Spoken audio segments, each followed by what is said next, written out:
Upcoming ప్రోమోలో తులసి తన luggage అంతా ప్యాక్ చేసుకొని తన వెంట ఖుషిని వెంట పెట్టుకొని తన అత్తవారింటి నుంచి వెళ్ళిపోవాలని డిసైడ్ అవుతుంది.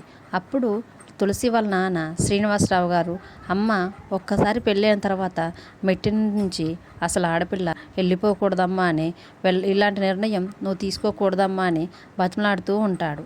అప్పుడు తులసి ఆ మెట్టినిల్లే నన్ను పంపించేయాలని చూస్తున్నప్పుడు నాకు ఇంకా ఏం చేయాలో తెలియట్లేదు నాన్న అని అంటుంది. అప్పుడు తులసి వాళ్ళమ్మ, ఇప్పటికైనా నీ నిర్ణయం మార్చుకో అమ్మా, నీ పంతం వల్ల నీ జీవితం నాశనం అవుతుంది తులసి, ఇకనైనా నీ పంతం వదులుకో అని తులసితో అంటుంది.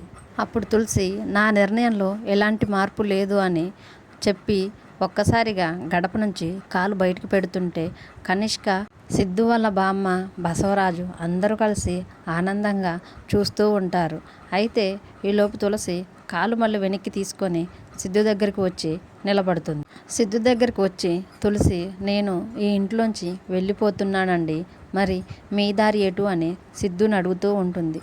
అప్పుడు బసవరాజు, నువ్వు వెళ్తూనే ఉన్నావు కదా, మళ్ళీ నా కొడుకు దగ్గరికి వచ్చి నీ దారేటనే నా కొడుకుని ఎందుకు అడుగుతున్నావని బసవరాజు తులసితో అంటాడు.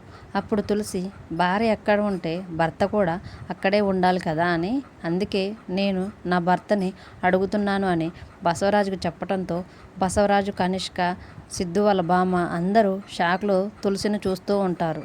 నన్ను ఎటుకుడి మీరు పంపించేస్తున్నారు కదా, అందుకే భార్యన్న చోటు దగ్గరికి భర్తని రమ్మని నేను నా భర్తని పిలుస్తున్నానని బసవరాజుతో అంటుంది. ఆ మాటలు విన్న సిద్ధు, నేను కూడా నీ వెంట వస్తాను తులసి అనటంతో ఒక్కసారిగా అందరు షాక్లో సిద్ధు వైపు చూస్తుండటంతో ఈ ప్రోమో అయిపోతుంది.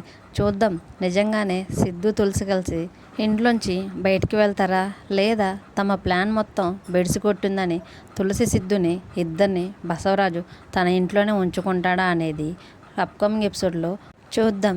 ఈ వీడియో కనుక మీకు నచ్చితే ప్లీజ్ లైక్ చేసి మన ఛానల్ని సబ్స్క్రైబ్ చేసుకోండి. Thanks for watching.